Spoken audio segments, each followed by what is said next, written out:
Mrs. Kennedy, what changes, if any, have you made in the White House since you moved in?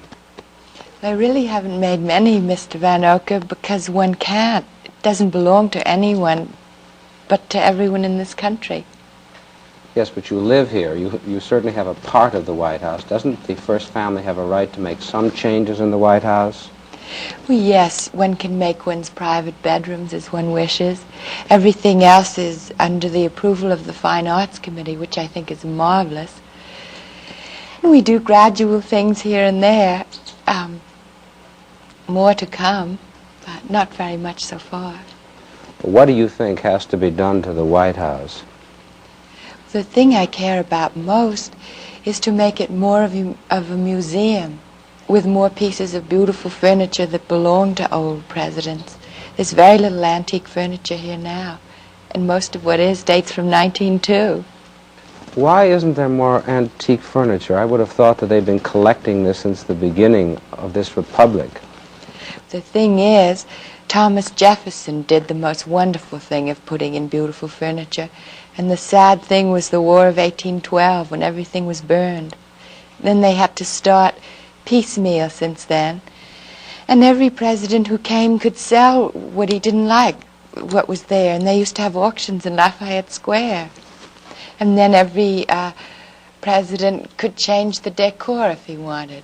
Once President Grant had the blue room violet, and Chester Arthur had it robin's egg blue, and finally that was all stopped at the time of Theodore Roosevelt, 1902. So now one can't change it anymore. Well, if I may say so without disrespect, every time I've been in the White House, it's always seemed to be a rather cold and austere place. Have you found it so? Well, I remember the first time I came here as a child feeling that. I was 11 years old, and my mother brought me here on Easter vacation, and I felt very much what you say. So I do try to make it warmer now when I think of all the school children who come through here.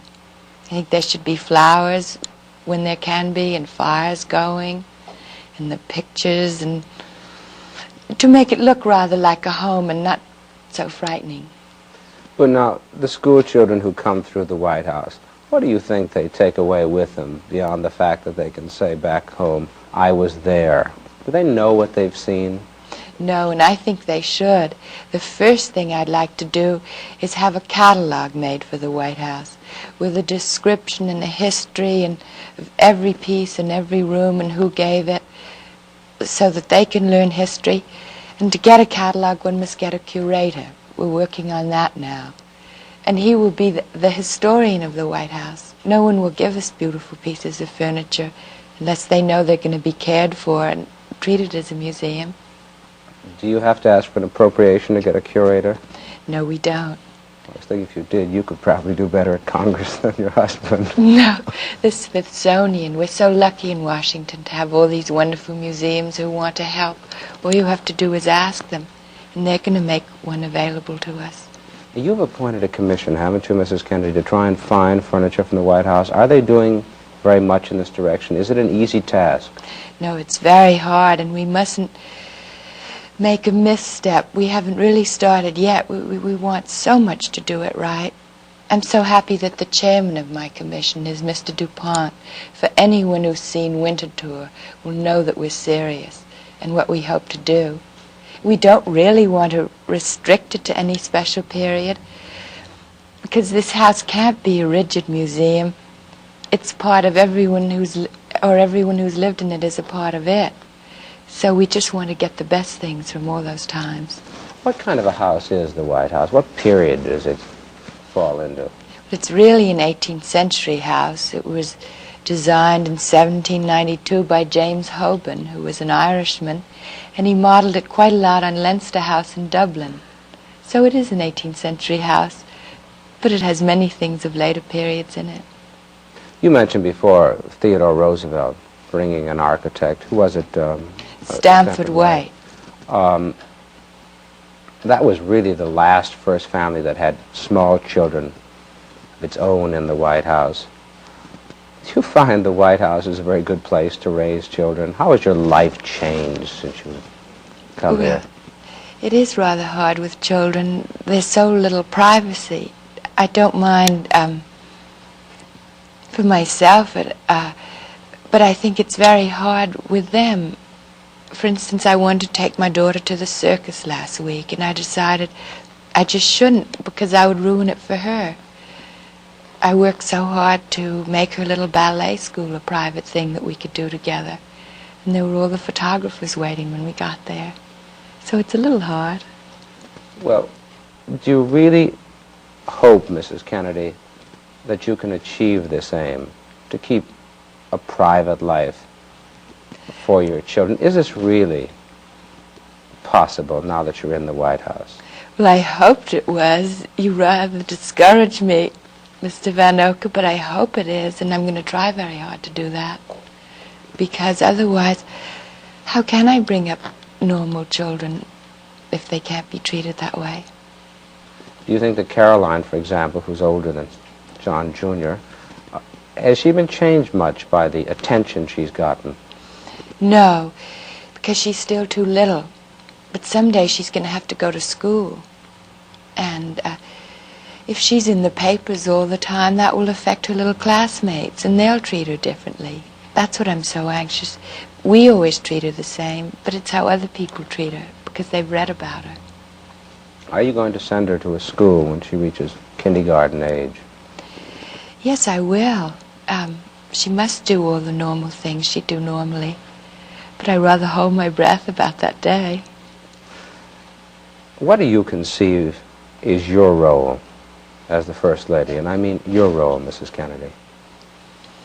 Of course, I do have an official role as wife of the President. And I think every First Lady should do something in this position to help the things she cares about. I would hope that when I leave here, I will have done something to help to make, well, in the arts, in which I'm so interested, anything to do with children. Do you think that the First Lady, in this instance yourself, can play a role in influencing taste in this country, in the arts, in other fields? I suppose she can. People seem so interested in whatever the first family likes. That's where I think one can lead. One doesn't know whether one leads in the right direction or not, but one hopes one does. Well, can you enjoy these things? I wonder if you enjoyed the ballet when you went to it in New York City recently. Yes, once the lights went down, I enjoyed it enormously. But not before. It was rather exciting.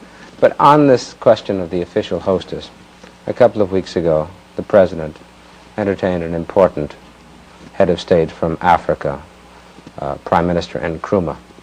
Did you know before that the President was going to bring him over, or was he, just like many husbands, prone to just drop in and say, I have a guest for tea? Well, he promised me that I could meet him, the President Nkrumah.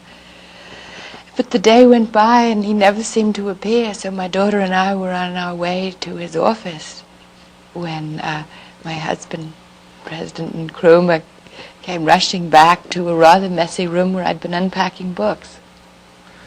Was he expecting tea, a formal No, affair? he was absolutely charming. He sat down and laughed and talked with us and told us about his own children. I was so glad to see that he was so relaxed, because I was rather embarrassed being surprised like that by my husband. I expected that he would tell me a few minutes before. Now, there's your official role as a hostess at the White House, the role as the First Lady in things that interest you. If it's not presumptuous, Mrs. Kennedy, what about your role as a mother and a wife? Can one have a role as First Lady? We haven't had a First Lady who's had young children for such a long time. Are you optimistic about fulfilling this role in the same way you did before? Yes, I think it doesn't matter what else you do if you don't do that part well, if you fail your husband and your children. That really is the role which means the most to me, though obviously I have a deep sense of obligation for the others, but that's the one that comes first. And has it been more difficult, though, honestly, to fulfill this role? since we've been in the White House? Yes, ma'am. No, my husband loves a challenge, and I do too.